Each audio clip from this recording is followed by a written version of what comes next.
কবরে তো একাই যাওয়া লাগবে নাকি? যার যার কবরে তো একাই যাওয়া লাগবে। স্ত্রী সন্তান, বাবা মা, আত্মীয় স্বজন, নেতা নেত্রী যাবে নাকি কবরে? যারা আজকে আমাদেরকে মোহগ্রস্ত করে রেখেছে, মোহগ্রস্ত বলেন, দুনিয়ার মায়া মোহর মধ্যে ব্যস্ত করে রেখেছে, কেউ কি যাবে? ওই একটা হাদিস পড়লে চোখে পানি চলে আসে। মাইয়াতকে রাখা হয় কবরে, আর মাইয়াত যে পায়ের খসখস শব্দ শুনতে পারে, তাকে যারা দাফন করতে আসছে তার পায়ের খসখস শব্দ সে শুনতে পারে। আল্লাহ পাক শোনায়। আল্লাহ পাক শুনলে মানুষ শুনবে না? আল্লাহ পাক যদি দেখায় মানুষ দেখবে না? তো আল্লাহ যদি কাউকে কিছু শোনান তারপর তো সে শুনবে, সে দেখবে, সে বুঝবে। এরপরে যখন তারা চলে যায় তখন সে একা নিথর পরে থাকে। যদি মুমিন ব্যক্তি হয় তাহলে মাথার দিক থেকে নামাজ আসবে, এই যে ডান দিক থেকে যাকাত, বাম দিক থেকে রোজা, পায়ের দিক থেকে অন্যান্য সৎ আমলগুলো এসে তাকে সঙ্গ দিবে। ফেরেশতারা প্রশ্নোত্তর পর্ব করবেন, সে ইনশাআল্লাহ তাআলা বুক ফুলি উত্তর দিয়ে দিবে ইনশাআল্লাহ। এখন দেখেন, এই যে প্রশ্ন করা হবে মান রব্বুক, কে তোমার রব? দুনিয়াতে যে আল্লাহ দিনই পালন করছে না সে উত্তর দিতে পারবে নাকি? মান রব্বুক, কে তোমার রব? আল্লাহর সাথে দুনিয়াতে শিরিক করছে, তো শিরিকের পাপে থাকলে কি মান রব্বুক উত্তর দিতে পারবে? জিজ্ঞেস করা হবে মা দিন, তোমার দিন কি? যে দিন ইসলাম আংশিক মানে, আংশিক মানে না, উত্তর দিতে পারবে? আল্লাহ পাক বলছেন উদখুলু ফিস সিলমি কাফা, তোমরা পরিপূর্ণরূপে ইসলামে প্রবেশ করো। আল্লাহ কি বলছেন আংশিক রূপে প্রবেশ করো?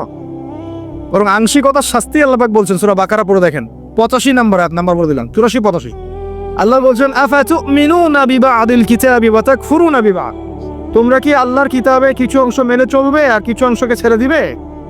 ফামা জাযাউ মান ইয়াফআলু যালিক ইল্লা খিজয়ুন ফিল হায়াতিদ দুনিয়া, যারা এরকম আদর্শে চলবে, কিতাবের কিছু অংশ মানি কিছু অংশ মানি না, আল্লাহ বলছেন দুনিয়াতেই তাদেরকে লাঞ্ছিত করে দিব আমি। এই যে পুরো বিশ্ব জুড়ে মুসলিমদের উপর লাঞ্ছনা আসে নাই, এইটাই কারণে আসছে। আমরা কিতাবে কিছু অংশ মানি কিছু অংশ মানি না। কিতাবে কিছু অংশ আমরা মানি ঠিকই, কে বলছে নামাজ রোজা হজ জাকাত আমরা মানি না? আমরা মানি তো, কিন্তু সুদটা ছাড়তে যান, দেখেন মানে কিনা।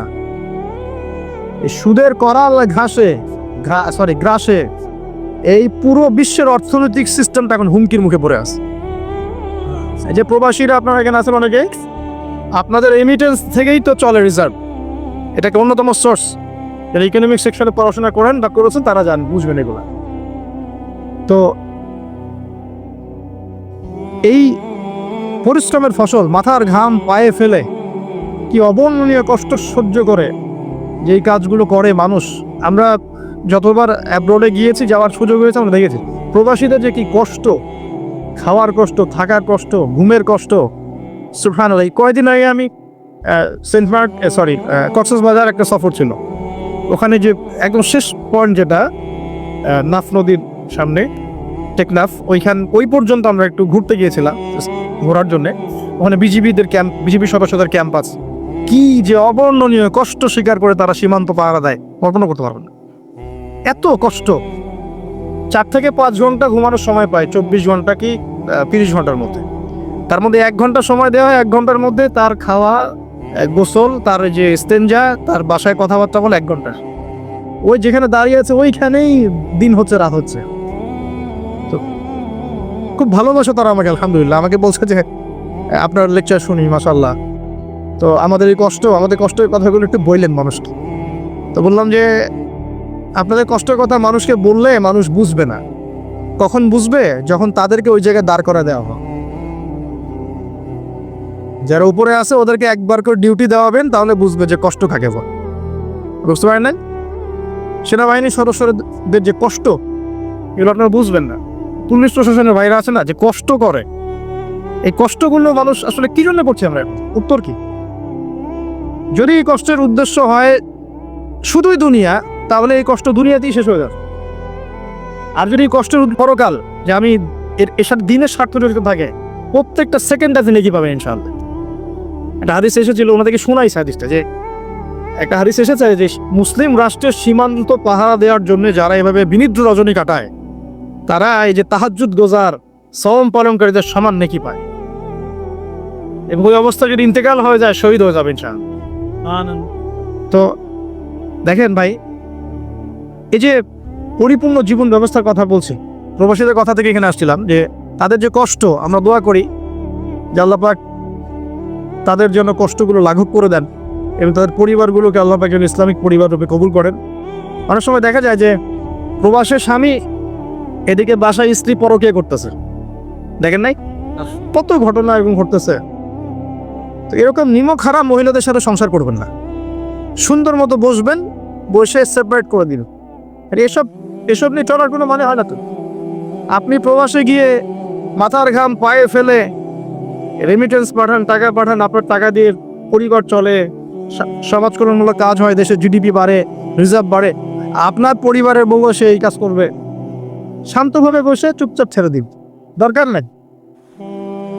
দুনিয়াতে একটা শিক্ষা নিয়েছি, দুনিয়ার শিক্ষা হচ্ছে দুষ্ট গরুর চেয়ে শূন্য গোয়াল অনেক ভালো। দুষ্ট গরু চাইতে শূন্য গোয়াল অনেক ভালো। আর মানুষ যখন আল্লাহকে পেয়ে যায়, হ্যাঁ, মানুষ যখন আল্লাহকে পেয়ে যায়, তখন সে দুনিয়ার আসল বাস্তবতা বুঝতে পারে, দুনিয়া কি জিনিস। আলী রাদিয়াল্লাহু আনহুর একটা বই পড়ছিলাম, উনার যে মানে দর্শনগুলা, উনার যে মানে চিন্তা ভাবনাগুলো, উনার কিছু লেখা ছিল, কিন্তু এগুলো সব জায়গায় আসে নাই। এই বইগুলো সবাই পায় না, কিন্তু রেয়ার বই। ওখানে দুনিয়ার এক্সাম্পল দিচ্ছেন উনি বলছেন দুনিয়া এমন জায়গা যেখানে কেউ যদি ডুব দেয়, সমুদ্রে ডুব দেওয়ার মতো জাস্ট ডুব দেয়, তাহলে তার আমল, যত নেক আমল, সব আমল কমে আসবে। এটা কিন্তু বাস্তব। দুনিয়াতে ডুব দিবেন আপনি, দেখবেন আপনার নেক আমলগুলো কমে আসতেছে। তিনি বলছেন দুনিয়া হচ্ছে সাপের মতো। কেমন? সাপের মতো। ধরতে নাকি খুব সফট লাগে, ধরতে খুব স্পর্শ করতে সফট মনে হয়, কিন্তু এর বিষ যদি একবার ঢুকে দেয় শরীরে, আর রেহাই নাই। আর কথাগুলোর গভীরতা অনেক বেশি। এক জায়গায় লিখছেন উনি যে আমি দুই শ্রেণীর মানুষকে নিয়ে খুব সমস্যা আছে। এক শ্রেণী হচ্ছে যারা জাহেল আবেদ, মানে ইবাদত করে, অনেক ইবাদত করে কিন্তু জাহেল, জ্ঞান নাই কিন্তু ইবাদত করে, এদেরকে নিয়ে আমি খুব সমস্যা আছে। আর এক শ্রেণী হচ্ছে যারা ব্যক্তিত্বহীন আলেম, এদেরকে নিয়ে আমি সমস্যা আছে। আলেম কিন্তু কোনো ব্যক্তিত্ব নাই, এই জন্য মানুষ তার কাছে আসে না, দূরে সরে যায়। ব্যক্তিত্বহীনতার কারণে অনেক আলেম থেকে মানুষ দূরে সরে যায়, কিন্তু একজন আলেম যদি ব্যক্তিত্বশীল হয়, মানুষ তার কাছে আসে। খেয়াল করে দেখবেন। তো উনি বলছেন আমি এই দুই শ্রেণীর মানুষকে নিয়ে সমস্যা আছে, আর পড়তে শুরু করলে মনে হয় যে পড়তেই থাকি।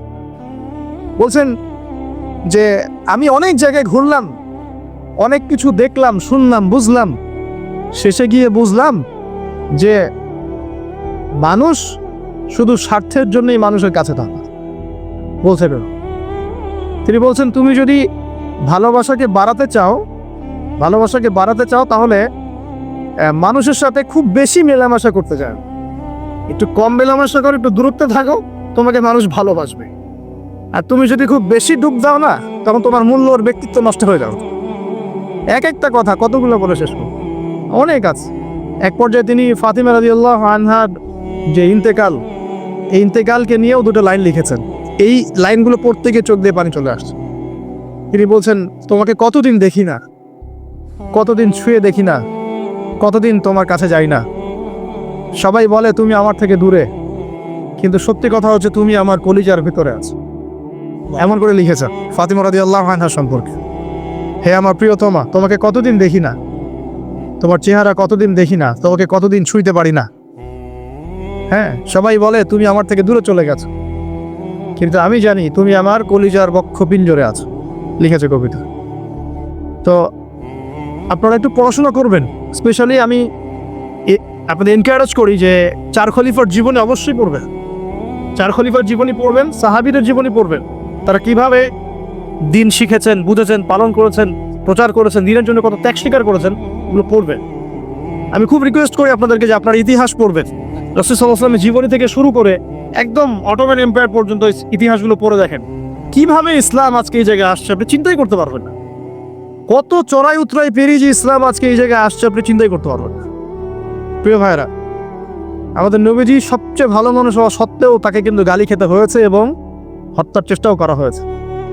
মনে রাখবেন, শুধু সৎ কাজের আদেশ করার নাম ইসলাম নয়, শুধু আংশিক বিষয় পালন করার নাম ইসলাম নয়, অসৎ কাজের নিষেধের নামও ইসলাম, এবং আল্লাহ নিষেধগুলো ছেড়ে দেওয়ার নামও ইসলাম। আল্লাহ পাক এটাই বলছে সূরা বাকারা 84-85-তে, তোমরা কি কিতাবের কিছু অংশ মানো, কিছু অংশ মানো না। ফামা জাযাউ মান ইয়াফআলু যালিকা ইল্লা খিজয়ুন ফিল হায়াতিদ দুনিয়া, দুনিয়াতেই আমি লাঞ্ছিত করে দেব এমন অপরাধ করলে। ইয়াউমাল কিয়ামা ইউরাদ্দুনা ইলা আশাদ্দিল আযাব, তো কিয়ামতের মাঠে সবচেয়ে যন্ত্রণাদায়ক শাস্তি এদেরকে দেওয়া হবে। কাদেরকে? যারা কিতাবের কিছু অংশকে মানি, কিছু অংশ মানি না। পারি না পারি, আগে আকীদা পরিষ্কার রাখবো যে ইসলামে প্রত্যেকটা বিষয়ের হেদায়েত আছে। এটাই চূড়ান্ত দিন, এর বাইরে কোনো দিন আল্লাহর কাছে গ্রহণযোগ্য হবে না। কেউ চর্চা করলে তা কশ্চিনকালও কবুল করা হবে না। এবার আসেন, এর ভিত্তি কি? এর ভিত্তি হচ্ছে দুইটা। কয়টা? দুইটা। দুইটা থেকে আরো দুইটা এসেছে। এই দুইটা হচ্ছে মূল। নবী সাল্লাল্লাহু আলাইহি ওয়াসাল্লাম বলছেন, তারাকতু ফিকুম আমরাইন, আমি তোমাদের মাঝে রেখে গেলাম মাত্র দুটো বস্তু। কয়টা বস্তু? দুটো বস্তু। লান তাদিল্লু মা তামাসসাকতুম বিহিমা, তোমরা কশ্চিনকালেও পথভ্রষ্ট হবে না যতদিন পর্যন্ত এই দুটাকে আঁকড়ে ধরে থাকবে। কোন দুটা? এক নাম্বার আল কিতাবুল্লাহ, আল্লাহর কিতাব। দুই নাম্বার ওয়া সুন্নাতে নবীহি, তার নবীর সুন্নত।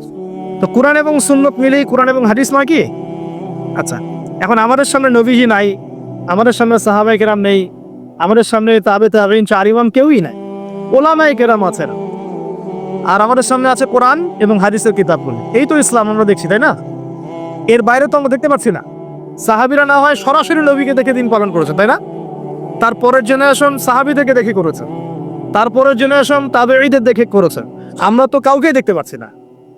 আমরা দেখছি কোরআন এবং হাদিসের কিছু কিতাব এবং ওলামায়ে কেরাম সামনে আছে। এই তো, এই দুইটা হচ্ছে ভিত্তি। এখন এখান থেকে আরো দুটো এসেছে, একটা হচ্ছে ইজমা, একটা হচ্ছে কিয়াস। এই দুটো ইসলামের। অনেকে বলে ইজমা কিয়াস ইসলামে নাই, কোরআন সুন্নাহ এই দুটাই। ইজমা এবং কিয়াস গুরুত্বপূর্ণ, কারণ ইজমা, সাহাবীদের ইজমা, এটা একটা খুব গুরুত্বপূর্ণ জিনিস। এবং কিয়াস ছাড়া আপনি অনেক মাসআলা বের করতে পারবেন না। ইয়াবা শব্দ কোরআনে আছে না নাই? ইয়াবা নাম শুনেছেন? শোনেন নাই? না শুনলেই ভালো। তো এই শব্দটা কি কোরআনে আছে নাকি? নাই। কোরআনে মাদকের কথা আছে। কিসের কথা? মাদক। এখন কিয়াস দরকার নাই। এই যে একটা মাসআলা, একটা মূলনীতিকে কেন্দ্র করে আরেকটা মাসআলাকে বের করা, ইস্তেহাক করার যে মূলনীতিগুলো, এগুলো কিয়াস থেকে আসে। এটা কিয়াস। এটা ছাড়া আপনি অনেক মাসআলাই বের করতে পারবেন না সমসাময়িক। তো অবশ্যই কোরআন, সুন্নাহ, ইজমা, কিয়াস চারটাই লাগবে। এখন কথা হচ্ছে, এগুলো তো আর আমরা সরাসরি পালন করতে পারবো না। পারবো? বুঝাচ্ছি, একটু বোঝেন। মনে করেন সামনের দিনগুলোতে দেখবেন বিট কয়েন আসবে। কি কয়েন? হয়তো অলরেডি অনেক কান্ট্রিতে চলেও আসছে। এখানে কতদিন এটা লঞ্চ হবে আল্লাহ ভালো জানেন, কিন্তু বিট কয়েন মার্কেটে আসছে। এটাকে ক্রিপ্টোকারেন্সি বলে। কি বলে? পেপার মানি নিয়ে যে কথাগুলো বলেছিলাম, কিছু তো ফলেছে নাকি ভাই? কিছু তো ফলেছে। আচ্ছা, সামনে আরো ফলবে ইনশাআল্লাহ। সাস্টেইনেবল অ্যাসেট যেগুলো আছে, সেখানে সম্পদ ইনভেস্ট করেন। আপনার জমি জমা থাকলে চাষবাস করা শুরু করেন। সাস্টেইনেবল অ্যাসেট যেগুলো, সেগুলোতে ফোকাস করেন। এমন কোনো জায়গায় অনেক বেশি সম্পদ ইনভেস্ট করে দিয়েন না, যেটা পরে আপনার মানে পথে বসার কারণ না হয়ে যায়। তো ক্রিপ্টোকারেন্সি মনে করেন চলে আসছে। এখন আপনি বোঝেন না ক্রিপ্টোকারেন্সি কি জিনিস, সেটা হালাল না হারাম, এটা জায়েজ না জায়েজ, এগুলো মাসালা কি সবাই জানে? জানে কি? এটার জন্য কোরআন সুন্নাহর জ্ঞান লাগবে, ইকোনমিক্সের জ্ঞান লাগবে না, পড়াশোনা লাগবে। এখন সরাসরি কোরআন এবং হাদিসের বইগুলো চর্চা করে আপনি কি এর সমাধান বের করতে পারবেন কি না? পারবেন? আপনার কি সেই জ্ঞান আছে, যোগ্যতা আছে? আর সেই যোগ্যতা কি সবার আছে? অল্প কিছু মানুষের থাকতে পারে, যারা ওলামায়ে কেরাম, তাদের এই যোগ্যতা। তাদের মধ্যেও হয়তো কিছু মানুষের নাও থাকতে পারে না, কিন্তু বরেণ্য ওলামায়ে কেরাম যারা, তাদের মাঝে এগুলো থাকবে। এখন আপনি কি করবেন? কোরআন সুন্নাহকে পালন করার স্বার্থে ওলামায়ে কেরামের দ্বারস্থ হবেন এবং তাদের কাছে মাসলা মাসাইলগুলো জেনে নেবেন। তাহলে আপনি একা একা চর্চা করে বিভ্রান্ত হওয়ার সুযোগ থাকবে। এই বিষয়টা খেয়াল রাখবেন। এখন নতুন কিছু ফিতনা আসছে, যে কিছু মানুষ, সবাই না, অল্প কিছু মানুষ কোরআন সুন্নাহ নিজে নিজে পড়াশোনা করেই সব কিছু সমাধান বের করতে চাচ্ছে। এটা ঠিক না। সব কিছুর সমাধান বের করতে হলে মুস্তাহিদ হতে হবে, আর সবাই মুস্তাহিদ হতে পারবে না। সবাই কি আবু হানিফা রাহিমাহুল্লাহ হতে পারবে নাকি? সবাই কি ইমাম শাফি হবে নাকি? সবাই কি আহমদ বিন হাম্বল হতে পারবে? সবাই কি ইমাম মালিক হতে পারবে? পারবে না। অতএব জ্ঞান চর্চার স্বার্থে, দিন পালনের স্বার্থেই ওলামায়ে কেরামের দ্বারস্থ হতে হবে। হকপন্থী ওলামায়ে কেরাম, এমন ওলামায়ে কেরামের কাছে আবার যায় না যার সকালে চা খাওয়ার সময় একটা ফতোয়া থাকে, বিকেলবেলা একটা মাইক খেয়ে রাত্রে ফতোয়া আবার উঠে যায়। এই জায়গায় আমরা যেতে না, তাহলে সমস্যা। ঠিক আছে? তো আল্লাহ পাক আমাদের বরেণ্য ওলামায়ে কেরামদেরকে হেফাজত করুন, দোয়া করি, এবং তাদের নেক হায়াতে বরকত দান করুন। তিনি তাদের মাধ্যমে দিনের আরো বড় বড় খেদমত আঞ্জাম দেওয়ার তৌফিক আল্লাহ পাক দান করুন। এমনিতে উম্মতে মুহাম্মাদের হায়াত কম, বেশি না কম? আগেকার উম্মত হাজার হাজার বছর বেঁচেছে, তাই না? 500, 200, 300, 400, 500 বছর বেঁচেছে। আমাদের 60-70 বছর। এর মধ্যে যদি এই সুযোগগুলো কাজে না লাগাই তাহলে হবে? আল্লাহ পাক আমাদেরকে এইভাবে আমলের মৌসুম খুঁজে খুঁজে আমল করার তৌফিক দান করুন। প্রতিদিন আমরা একটা করে হজ আর একটা করে উমরা করতে পারি। প্রতিদিন একটা করে হজ, একটা করে উমরা করা সম্ভব। বলতে পারেন ভাই কিভাবে? এই হাদিসটা শোনেন। আল্লাহর নবী মুহাম্মদ সাল্লাল্লাহু আলাইহি ওয়াসাল্লাম বলেছেন, আমি এবারও সবগুলো বলতে গেলে অনেক সময় যাবে, খুব সংক্ষিপ্ত করে বলছি। যে ব্যক্তি ফজরের নামাজ জামাতের সাথে পড়ে, বলেন আমার সাথে, যে ব্যক্তি ফজরের নামাজ জামাতের সাথে পড়ে, এরপর সালাম ফিরানোর পরে ওই জায়গায় বসে থাকে, সালাম ফিরানোর পর ওখানেই বসে থাকে, বসে বসে আল্লাহ পাকের জিকির আজগার তাসবিহ তাহলিল করতে থাকে। ধরেন আপনি আয়াতুল কুরসি পড়লেন, 3 কুল পড়লেন, ঠিক আছে? আপনি সুবহানাল্লাহ পড়ছেন, আলহামদুলিল্লাহ পড়ছেন, আল্লাহু আকবার পড়ছেন, মানে যেগুলো জিকির আজগার, মাসনুন জিকির আজগার, যেগুলো অথেন্টিক, প্রমাণিত। প্রয়োজনে বসে কোরআন তেলাওয়াত করলেন, কিছুক্ষণ আল্লাহর কাছে দোয়া করলেন, এভাবে হতে পারে। এভাবে করার পর সূর্য উঠে গেল। ধরেন জামাত আপনাদের এখানে কয়টায় হয়? 5:50 বা 55 এরকম না? সূর্যোদয় তো হচ্ছে এখন প্রায় 6:30 কি 40-এর দিকে। ধরেন 7টা পর্যন্ত আপনি জিকির আজগার করলেন, নামাজ ধরলেন, ধরে সকাল 7টা পর্যন্ত ওইখানেই আপনি আছেন মসজিদে, জিকির আজগার করছেন, তাসবিহ তাহলিল করছেন, কোরআন তেলাওয়াত করছেন, একটু দোয়া করছেন, ঠিক আছে? এই সময়টা কাজে লাগালেন। সূর্য উঠে গেল, ওঠার পরে আপনি মাত্র 2 রাকাত নামাজ পড়লেন। এই নামাজটাকে বলে ইশরাকের নামাজ। কিসের নামাজ? ইশরাক। এবার আপনি চলে গেলেন, মসজিদ থেকে বের হলেন। নবী সাল্লাল্লাহু আলাইহি ওয়াসাল্লাম বলছেন, এই ব্যক্তির আমলনামায় একটা কবুল হজ, একটা কবুল উমরার নেকি দেয়া। এগুলো পাওয়া যাবে? একটা হজ করা 4 টাকারই কথা? সবার তো তৌফিকও হয় না, হয়? অনেকের টাকা আছে, হজ করতে পারে না, আছে না? অনেকের টাকা আছে, হজ করতে পারে না, সামর্থ্য আছে, যেতে পারে না। অনেকের শেষ বয়সে শরীর কুলায় না। আর হজ উমরার কাজগুলো একটু কষ্ট আছে। এগুলো বৃদ্ধ বয়সে যারা যান তাদেরকে বেগ পেতে হয়। ইমানের জোরে তারা করেন, কিন্তু শারীরিক কষ্ট আছে। এই কাজগুলো যুবক বয়সে করা উচিত। আল্লাহ পাক আমাদের সবাইকে এই যৌবনে হজ করার তৌফিক দান করেন। যারা আল্লাহর ঘর দেখে নাই তাদেরকে আল্লাহর ঘর দেখার তৌফিক দান করেন।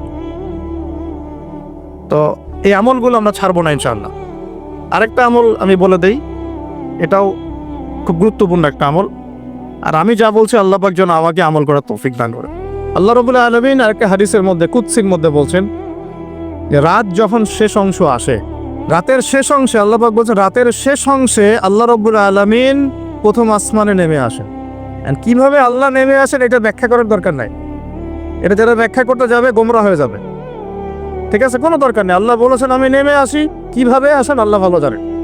আল্লাহ তার শান অনুযায়ী, তার শওকাত অনুযায়ী এটাকে বাস্তবায়ন করবেন, আমাদের ভাবার দরকার নাই, ঠিক আছে? কয়েকটা বিষয় নিয়ে খুব বেশি ভাবতে যাবেন না। আল্লাহ পাক কেমন, আল্লাহ কোত্থেকে আসলো, ঠিক আছে? আল্লাহ পাক মানে আল্লাহর হাত কেমন, আল্লাহর চেহারা কেমন, আল্লাহ কেমন, অবয়ব আছে কি নাই, এত কিছু ভাবার দরকার নেই। যারা এগুলো নিয়ে বেশি ভাবতে গিয়েছে গোমরা হয়ে গেছে। আল্লাহ আল্লাহর মতো। আল্লাহ কার মতো? আল্লাহ শুধু আল্লাহর মতোই, কোনো কিছুর সাথে তার তুলনা নাই, ঠিক আছে?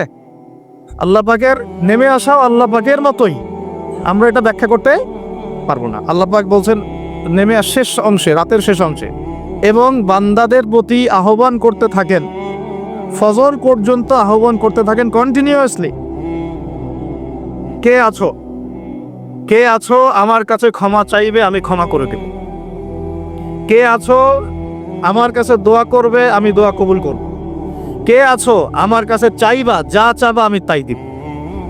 কে আছো অসুস্থ, শেফা চাবা, শেফা দিব। মানে কে আছো আমাকে ডাকবে, আমি তোমার ডাকে সাড়া দিব। কখন বলেন এটা? যখন আমরা ঘুমাই, যখন আমরা কি করে একদম ফেসবুক চালাই, বসে বসে ইউটিউব চালাই, ওই সময় মেয়েদের সাথে কথা বলি, ওই সময় গার্লফ্রেন্ডকে সময় দিই, তাই না ভাই? এগুলা সারা রাত মেগাবাইট কিনে, বোনাস প্যাকেজ কিনে, এগুলোই তো কাজ। যুবকদের কাজ কি এখন? যুবক ভাইরা শোনেন, আপনাদের জন্যেই আমাদের এত পরিশ্রম। যাদের দাড়ি পেকে গেছে, 60-70 বছর বয়স হয়ে গেছে, বা 50-55 বয়স হয়ে গেছে, তাদেরকে নিয়ে আমাদের এত ফিকির নাই। তারা তাদের জীবনটা শেষ করে ফেলেছেন অলরেডি। আমাদের ফিকির আপনাদেরকে নিয়ে। আমাদের খুব ইচ্ছা, আমি নিজের কথা বলছি এবং আমার মতো যারা চেষ্টা করছেন তাদের কথা বলছি, তাদের খুব ইচ্ছা বাংলাদেশের 100% যুবক যেন নামাজি হয়। আমরা কি আশা করতে পারি আপনাদের কাছে এটা? বাংলাদেশের 100% যুবক যেন কোরআন তেলাওয়াত করতে পারে। পারা যাবে না? এটা পারা যাবে না? যাবে না? অসম্ভব কিছু? বাংলাদেশের 100% যুবক হারাম সম্পর্কে যাবে না। এরা হালাল খাবে, খেয়ে বুক ফুলে বিয়ে করবে। বিয়ের চাপ দিবে বাসায়, না দিলে বিদ্রোহ হবে। না দিলে কি হবে? আমি তোমাদের সাথে আছি, সমস্যা নাই, প্রয়োজনে বিদ্রোহ হবে। কেন দিবে না? হালাল খাই, হালাল করি, নিজের কর্মসংস্থান আছে, একটা দিনদার মেয়েকে বিয়ে করবেন। তারপরেও কোনো অবৈধ সম্পর্কে যাবেন। যে অবৈধ সম্পর্কে গেছে সে আল্লাহর রাস্তায় জিহাদ করতে পারবে না। আর এই শব্দগুলা খুব শোনার অভ্যাস তৈরি করে। বাংলাদেশে একটা শ্রেণী এখন উঠে পড়ে লাগছে এই শব্দটাকে মিটাই ফেলতে, এবং তারা দাড়ি টুপি বলেই মানুষ। এরা দাড়ি টুপি পাগড়ির জুব্বা নিয়ে এই শব্দগুলোকে ইসলাম থেকে, কোরআন থেকে মুছে ফেলার চেষ্টা করতেছে। সবার আগে তোমাদেরকে 5 ওয়াক্ত নামাজি হইতো, সবার আগে তোমাদেরকে কোরআন বলা হইতো, এবং দিনের প্রত্যেকটা কাজ নবী সাল্লাল্লাহু আলাইহি ওয়াসাল্লামের সুন্নত মোতাবেক করতে হবে। এইভাবে যখন নিজে থেকে গড়ে তুলবা, হালাল রিজিক খাবা, তারপরে নেককার স্ত্রী বিয়ে করে আদর্শ পরিবার গঠন করবা, সবাই সৎ কাজে আদেশ করবে, অসৎ কাজে নিষেধ করবে। বাংলাদেশের প্রত্যেকটা এলাকায় যুবকদের একটা কাফেলা তৈরি করতে হবে, এবং এই কাফেলার উদ্দেশ্য হবে একটাই, যে কোরআন সুন্নাহকে হাতে নিয়ে দুনিয়াতেও সফল হব, পরকালেও জান্নাতে যাবো এবং আল্লাহর জমিনে আল্লাহর দিন কায়েম না হওয়া পর্যন্ত হাল ছাড়বো না ইনশাআল্লাহ। ইসলামের দিন রাত আর পশ্চিমাদের দিন রাত এক নয়। ইসলামে দিন শুরু হয় সূর্য ডুবলে। সূর্য ডুবে গেছে মানে দিন শেষ, নতুন দিন শুরু হলো। তো আমরা এখন জুমার রাতে আছি না নাই? আছি। তো জুমার রাত চলছে, আগামীকাল জুমার দিন। তা আমাকে বলা হয়েছে যে আপনাদের এলাকায় একটা সমস্যা, যে জুমার নামাজের আগে আগে আপনারা মসজিদে আসেন। কথা কি সত্য না মিথ্যা? হ্যাঁ, সত্য না মিথ্যা? ধমক দিব না, আগে একটা ফজিলত বলি, শোনেন। নবী সাল্লাল্লাহু আলাইহি ওয়াসাল্লাম বলেছেন, বলেন সাল্লাল্লাহু আলাইহি ওয়াসাল্লাম, জুমার দিনে যে ব্যক্তি সকাল সকাল গোসল করে, বলেন আমার সাথে, জুমার দিন যে ব্যক্তি সকাল সকাল গোসল করে। আলোচনা তো খালি শুনলেই হবে না, মনেও রাখতে হবে। এই জন্য আমার সাথে বললে মনে থাকবে ইনশাআল্লাহ। জুমার দিন যে ব্যক্তি সকাল সকাল গোসল করে, উত্তম কাপড় পরিধান করে, উত্তম কাপড় মানে আপনার ভালো কাপড়টা, আপনার সামর্থ্যের সেরাটা, আপনার সামর্থ্যের মধ্যে সেরাটা। এরপরে সুগন্ধি ব্যবহার করে। আতর সুগন্ধি আছে তো বাসায়? যার ঘরে আতর নাই তার ঘরে তো কিছুই নাই। যে সুগন্ধি ভালোবাসে না সে তো নবী সাল্লাল্লাহু আলাইহি ওয়াসাল্লামের সুন্নতের উপর আমল করলো না। আল্লাহর নবী সাল্লাল্লাহু আলাইহি ওয়াসাল্লাম বলছিলেন, এই দুনিয়াতে যা কিছু আছে, পুরা দুনিয়াতে, তার মধ্যে আমার 3টা জিনিস পছন্দ। কয়টা ভাই? 1 নম্বর সলাহ, 1 নম্বর নামাজ। এটা আমার চোখের শীতলতা। নামাজে দাঁড়ালে আমার হৃদয় শান্ত হয়, চোখ ঠান্ডা হয়ে যায়। এটা নবী সাল্লাল্লাহু আলাইহি ওয়াসাল্লামের পছন্দের। ওইটাই এখন উম্মত আদায় করে না। তো সেই উম্মত মাইর খাবে না তো কে মাইর খাবে? কথা বলেন। যে উম্মত নামাজ পড়ে না সেই উম্মত মাইর খাবে না তো কে মাইর খাবে? ওইদিকে পরে আসছে, আগে হাদিসটা বলে নিন। 2 নম্বর, এই পুরা দুনিয়ার মধ্যে আমার পছন্দ হচ্ছে সুগন্ধি। কি পছন্দ? সুগন্ধি। 10 টাকা যদি আর্ন করেন, 1 টাকার সুগন্ধি কিনেন, সুন্নত। সুগন্ধি সাথে রাখতে হয়, ব্যবহার করতে হয়, মনটাও ভালো থাকবে। আর সুগন্ধি বেশি ইউজ করলে রোগ ব্যাধিও কম হয়, কারণ রোগ ব্যাধি মনের সাথে সম্পৃক্ত। দুর্গন্ধময় জায়গায় থাকলে আপনার রোগ ব্যাধি বেশি হবে। এই জন্য পরিষ্কার পরিচ্ছন্ন থাকতে হবে, একদম টিপটাপ পরিপাটি। এটা হলো মুসলমানদের চরিত্র। আল্লাহ পাক তৌফিক দান করুন। 3 নাম্বার হচ্ছে স্ত্রী। 3 নাম্বার কি? স্ত্রী। স্ত্রীরা আমার পছন্দ। নবী সাল্লাল্লাহু আলাইহি ওয়াসাল্লামের এই 3টা জিনিস পৃথিবীতে পছন্দ ছিল, পুরা দুনিয়ার সবকিছুর মধ্যে। এখান থেকে বললাম, জুমার দিনে যে ব্যক্তি সকাল সকাল গোসল করে, উত্তম কাপড় পরিধান করে, আতর খুশবু ব্যবহার করে, বাহনে চড়ে নয়, পায়ে হেঁটে মসজিদে যায়। কিসে করে? পায়ে হেঁটে মসজিদে যায় এবং খতিব, ইমাম সাহেব খতিবের কাছাকাছি বসে, দূরে দূরে নয়, যতটা পারে কাছে বসে। আর এই কাছে বসতে গিয়ে মানুষের ঘাড় ডিঙানো যাবে না। যদি আপনার আগে কেউ চলে যায়, তার ঘাড় ডিঙানো যাবে না, এটা অন্যায়। যদি আপনার আগে চলে যায়, তাহলে সে আগে বসার অধিকার রাখে। তো ঘাড় না ডিঙিয়েই যদি যাওয়া যায়, যতটা সামনে যাওয়া যায়, ইমামের কাছাকাছি বসে। এরপর ইমাম সাহেব খুতবা শুরু করলে মনোযোগ দিয়ে খুতবা শোনে। ইমাম সাহেব খুতবা শুরু করলে দিলের কান দিয়ে মনোযোগ দিয়ে খুতবা শোনে। খুতবা চলাকালীন কাউকে ডিস্টার্ব করে না, কাউকে কষ্ট দেয় না। মোবাইল টিপার তো প্রশ্নই ওঠে না, কাউকে কষ্টও দেয় না। এবং ইমামের সাথে নামাজ আদায় করে। কয়টা কাজ বললাম? আমার সাথে করেন। সকাল সকাল গোসল করে, তারপরে উত্তম কাপড় পরিধান করে, তারপরে আতর খুশবু ব্যবহার করে, পায়ে হেঁটে মসজিদে আসে এবং ইমামের কাছাকাছি বসে ইমামের সাথে নামাজ শেষ করে। এই কাজগুলো যে ব্যক্তি করবে, সে ব্যক্তির আমল নামায়, ভালো করে শোনেন, সেই ব্যক্তির আমল নামায় ওই যে বাড়ির থেকে বের হয়ে প্রত্যেক পা হেঁটে হেঁটে গিয়েছে না, এক একটা পদক্ষেপের বিনিময়ে আল্লাহ পাক 1 বছরের নফল রোজা, 1 বছরের নফল নামাজের নেকি দিবে। এই হাদিসটাকে আগে জানতেন? আলহামদুলিল্লাহ, একটা হাদিস শোনাতে পারলাম যা আপনারা জানতেন না। আল্লাহ পাক এই হাদিসের উপর আমাকে, আপনাকে, সবাইকে আমল করার তৌফিক দান করুন। তাহলে এখন কি দেরি করে যাবেন না আগে আগে যাবেন? 1 বছর নফল রোজা রাখা কি 4টাখানি কথা? 1 বছর নামাজ পড়া কি 4টাখানি কথা? কন্টিনিউয়াসলি, কোনো ঘুম নাই, ক্লান্তি নাই, কন্টিনিউয়াসলি নামাজ পড়েছে 1 বছর, কন্টিনিউয়াসলি রোজা রেখেছে, একদিনও বাদ দেয় নাই, 4টাখানি কথা? প্রত্যেক পদক্ষেপে পাবেন ইনশাআল্লাহ এই কাজগুলো আমল করলে। আরেকটা হাদিসে আসছে যে সবার আগে মসজিদে ঢুকবে সে একটা উট কুরবানির নেকি পাবে, তারপরে যে যাবে সে একটা গরু কুরবানির নেকি পাবে, তারপরে একটা খাসি, তারপরে একটা মুরগি, এইভাবে করতে করতে করতে ডিম পর্যন্ত আসবে। এরপরে ইমাম যখন খুতবা শুরু করে দিবে, তখন ফেরেশতারা খাতা বন্ধ করে ফেলে। এই যে ভালো করে শোনেন, ফেরেশতা মণ্ডলী জুমার দিনে দরজার সামনে দাঁড়িয়ে থাকেন, মসজিদের দরজায় দাঁড়িয়ে থাকেন। কে আগে ঢুকলো সেটা লিখেন। এই যে আব্দুর রহমান আগে ঢুকেছে, এই যে আব্দুল্লাহ পরে ঢুকেছে 2 নম্বরে, আব্দুর রহিম 3 নম্বরে, এইভাবে লিখেন। তারপর যখন ইমাম খুতবা শুরু করে দেন, তখন খাতাটা বন্ধ করে তারা খুতবা শুনতে বসে যান। এরপরে যারা আসে তাদের নাম ওই লিস্টে আর ওঠে না। নামাজের নেকি পান, ফরজ আদায় হয় ঠিকই, কিন্তু খুতবা এবং জুমার নেকিটা আপনি হারিয়ে ফেলেন।